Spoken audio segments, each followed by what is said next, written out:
Bonjour les petits amis! Je suis encore très heureuse de vous rejoindre ce matin, ce midi, parce que moi, parfois, je me lève tard, parfois.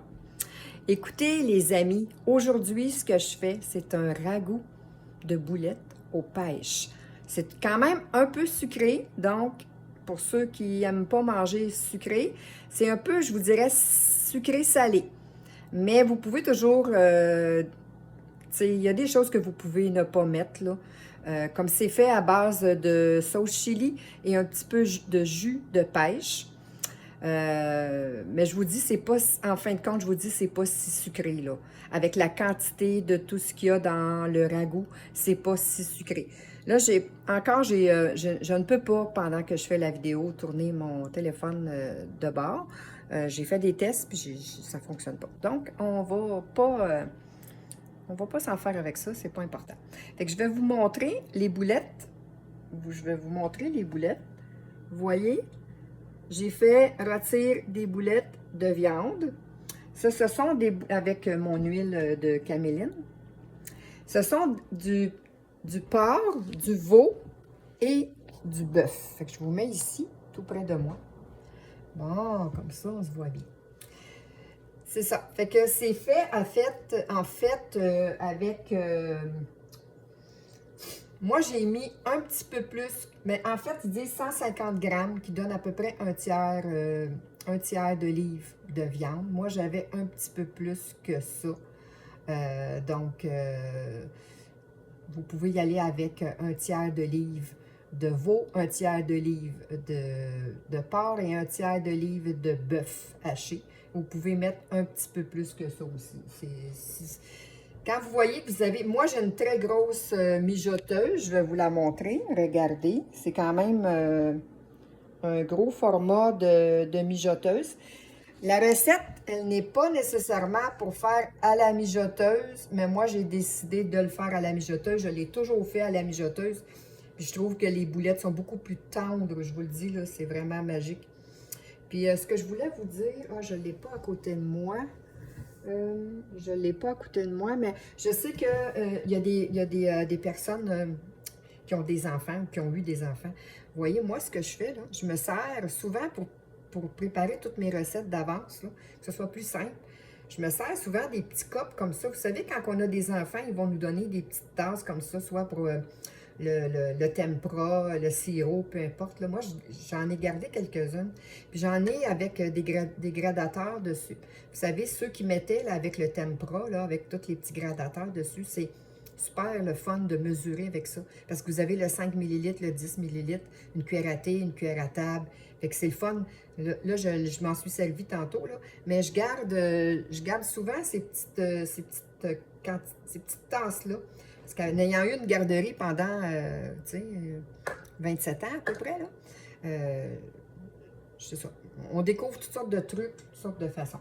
Puis vous voyez, ce que j'ai cuisiné, mes boulettes de viande, des savoureux, c'est le mélange italien. J'aurais pu prendre un autre mélange. J'aurais pu rajouter oignons rôtis aussi, mais étant donné que dans la recette, il y a des oignons, il y a de l'ail, cette fois-ci, je voulais vraiment essayer le goût du mélange italien. Puis probablement que la prochaine fois, je vais quand même ajouter oignons rôtis quand même dans mon mélange de viande. Fait que ça, c'est ça que je voulais vous dire. Je vais tout vous écrire la recette tantôt. Moi, tu vois, eux, en fait, dans la recette, ils disent seulement fines herbes au goût. Moi, j'en ai mis 3 cuillères à table. Fait que je voulais vraiment connaître le goût, là, parce que je ne les ai jamais utilisés. Donc, je voulais vous montrer quelque chose aussi que moi, écoute, là, je suis contente de faire ces vidéos-là parce que j'ai découvert beaucoup d'aliments qui sont meilleurs pour la santé. Fait que je voulais partager parce qu'avec le temps, en ayant aussi mangé cétogène pendant une grosse période, je continue, moi et mon conjoint, on continue de faire très, très, très attention aux glucides. Moi, je ne fais pas de diabète, là, mais moi, j'ai un bon truc pour ça, pour ne pas faire de diabète. Mais je ne vous le dirai pas, parce qu'il y en a qui n'aimeront pas ça. En tout cas, ceux qui me connaissent, ils connaissent peut-être déjà la réponse. Mais écoutez, mon conjoint fait du diabète, donc on fait attention pour ne pas trop manger de glucides. Puis en fait, tout le monde devrait faire attention. Puis, vous voyez, j'ai découvert, parce que moi, je mange aussi parfois sans gluten. Je ne suis pas virée capotée avec toute cette alimentation-là. Je fais juste attention quand je découvre des produits sans gluten qui sont avec moins de glucides, qui sont meilleurs pour la santé, je les consomme. Je pense que c'est une bonne alternative. C'est une chapelure. Ça s'appelle Aurora. Chapelure sans gluten. Puis je vous dis, elle est vraiment bien cotée comme un produit qui est quand même excellent. Donc, comparé à d'autres chapelures qui, vous voyez, ça contient, elle a quand même 14 glucides pour un quart de tasse. Mais dans une recette comme ça, là, vous voyez, dans cette recette-là, c'est une demi-tasse dans toute la recette au complet de la viande. Fait qu'on ne consomme pas une demi-tasse au complet de chapelure quand on consomme deux ou trois boulettes. Là. Fait que, tu sais, faut savoir un peu calculer ça. Là. Je ne suis pas une experte là, avec les glucides, mais quand même, étant donné que je surveille ça depuis longtemps. Les pêches, vous voyez, j'ai vérifié la cote au niveau de la qualité. Puis cette marque-là, c'est la marque Palmos. Elle est considérée comme excellent comme produit, étant donné que c'est avec sirop léger. Donc, c'est beaucoup moins... si vous voulez que ce soit moins sucré, vous pouvez acheter des pêches avec le sirop léger. Puis quelqu'un qui dirait, bon, mais moi, je ne veux pas ajouter la quantité de sirop de pêche. Ben, il pourrait faire un mix avec de l'eau. Mais je vous dis, là, c'est pas si sucré, je vous le dis vraiment. Fait que je m'en vais chercher mes boulettes. Je vais mettre mes boulettes dans la mijoteuse, puis par la suite, je vais tout ajouter mes ingrédients.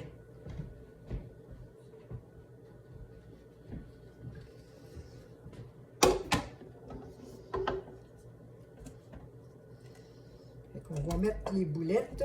Et les boulettes, si vous trouvez que vous en avez trop ou qu'il vous en reste de la viande, puis vous avez une plus petite mijoteuse, bien, vous les mettez pas toutes les boulettes, puis c'est tout. Là.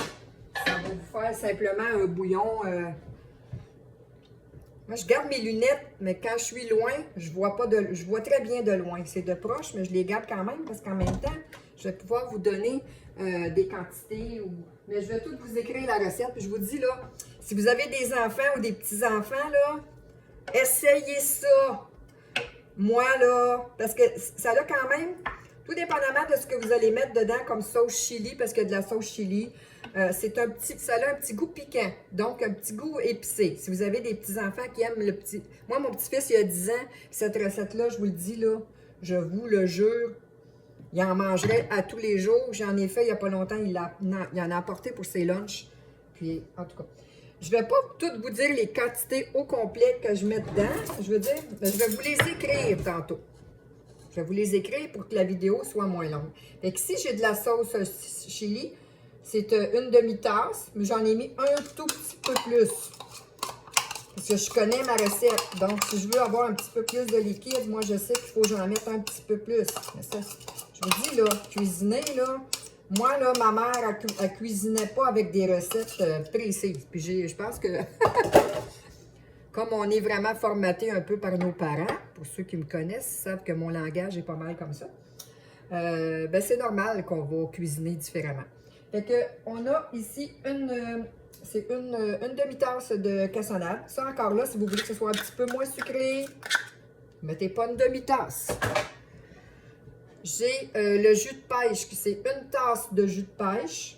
Je peux vous dire les quantités au fur et à mesure, mais s'il y en a que c'est pas si important, si j'en manque, là, vous allez savoir à peu près ce qui va dans cette recette-là. Puis j'ai 2 cuillères à table de jus de citron. Écoute, ça fait quand même plusieurs fois que je l'ai fait. Quand j'avais ma garderie, je la faisais, cette recette-là. Et je vous jure que les enfants les aimaient. Moi, je mettais un mélange de fines herbes que j'avais à la maison, là. Mais, en tout cas, à date, là, je trouve que ça a tellement de goût, là, avec les épices des savoureux, que je pense que là, cette recette-là, ça va être vraiment la top du top. Puis cette semaine, quand mon conjoint a mangé de la salade César, écoute, il dit c'est la première fois que je prends 2 fois de salade César, juste pour vous montrer que le goût de la vinaigrette des épices César, je vous le dis, il y a quelque chose là-dedans.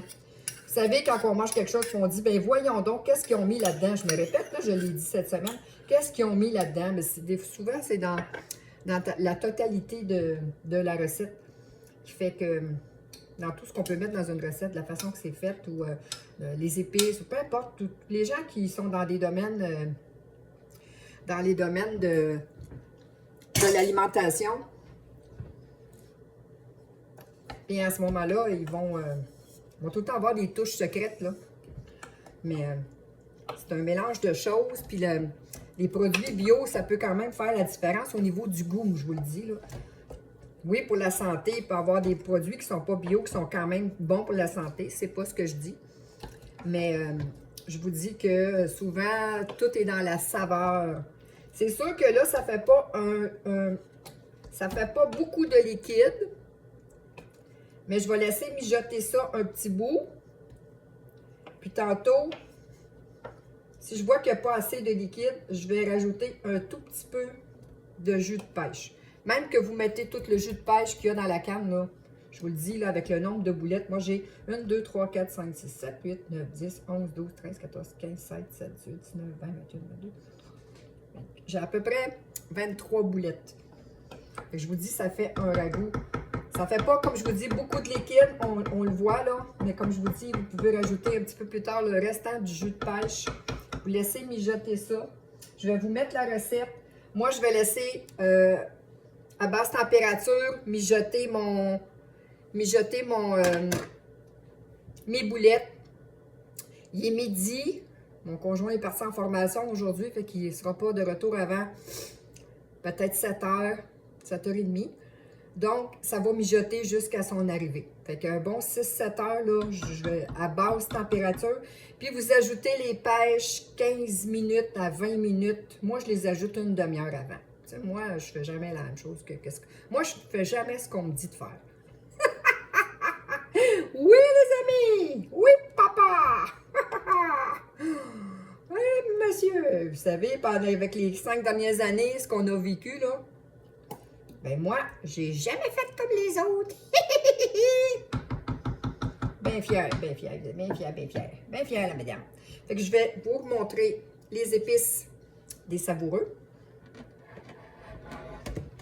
Aïe, aïe, ça fait mal, ça brûle. Vous voyez? C'est ces épices-là que j'ai mis dans mes boulettes. Avec un œuf. Vous avez aussi un œuf, c'est sûr, évidemment, dans la chapelure. Mais je vais tout vous écrire la recette tantôt.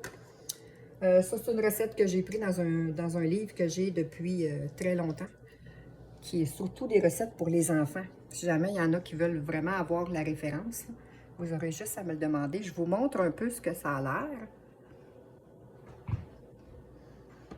Je vais vous montrer. Vous voyez, c'est ce que ça donne. Je vais laisser quand même cuire ça, puis je vais brasser. Vous avez de la moutarde de Dijon aussi, là-dedans. De la moutarde de Dijon. Je vais vous écrire la recette. Sauce soya, cassonade, jus de citron, sauce chili avec un oignon. Moi, j'ai mis 2 gousses d'ail. Il n'en mentionne pas dans la recette, mais je vais vous l'ajouter dans la recette. Je vais vous le mettre de plus. Je dis que vous allez voir les recettes écrites. Je vais toujours vous rajouter ce que moi, j'ai mis de plus au goût. Il y a les fines herbes, les savoureux. Ouais, non, il marque 2 gousses d'ail, excusez, oui, il y a 2 gousses d'ail dans la recette, mais moi, j'en ai mis 3. Fait que c'est ça que j'ai fait de différent. Je savais que j'avais fait quelque chose de différent. Fait que moi, j'en ai mis 3, mais il y en a dedans. Fait que je vous écris la recette, les amis. Puis, ce soir, quand ça va être vraiment cuit avec le liquide, tout ça, vous allez pouvoir voir dans la consistance pour tout ça. Puis, je vous dis, c'est vraiment un ragoût là, de sucré-salé. J'ajoute pas aucun autre épice. Je vous dis, moi, c'est très rare, déjà en partant même avant de connaître les savoureux, parce qu'il y a quand même du sel, du sodium dans leur épice, c'est sûr. J'ajoute jamais de sel dans pratiquement rien. Puis c'est sûr que la sauce soya est un petit peu salée, mais il n'y en a pas beaucoup. C'est 2 cuillères à thé, je crois, de la sauce soya. C'est pas des grosses quantités, là. C'est vraiment le mélange de tout. Vous voyez, il n'y a pas... vous voyez, on voit beaucoup plus les boulettes. Là. Le liquide, il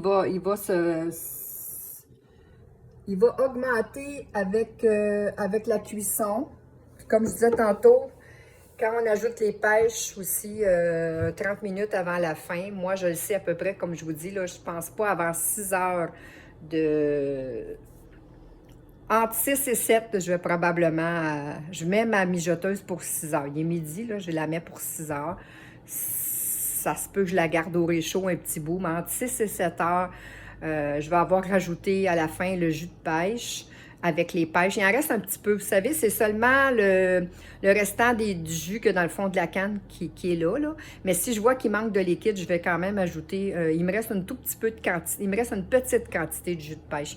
Il y en a toujours trop. Puis si je vois qu'il manque de liquide, parce que ça dépend toujours combien de boulettes que vous mettez dedans. Fait que je vous laisse là-dessus, les amis. Puis... je vous montre le résultat. Ce soir, on va manger ça, nous, avec une purée de navets. Comme ça, pour les glucides et les personnes qui sont portées à faire du diabète ou qui veulent pas juste... qui font attention à leur sucre. Purée de chou-fleur, purée de navets, purée de céleri rave. C'est tout le temps des options aux patates. Puis je vous dis, il y a une façon de faire la cuisson et l'assaisonnement et la façon que c'est mixé de ces légumes-là qui fait que vous allez avoir une belle purée. Puis ça va avoir du goût. Puis là, avec les épices, les savoureux, bien, c'est sûr que j'expérimente. Puis ça va faire vraiment des belles saveurs. Fait que je vous laisse là-dessus. Et je vous mets la vidéo en lien ce soir avec toute la recette. Bien, merci beaucoup, mes petits amis. Puis passez une belle journée. Ici, il neige. Région de Blainville, on a de la neige à l'extérieur. Je pense pas que je vais aller sur le balcon aujourd'hui. Peut-être, on ne sait pas. Mais merci les amis. À bientôt.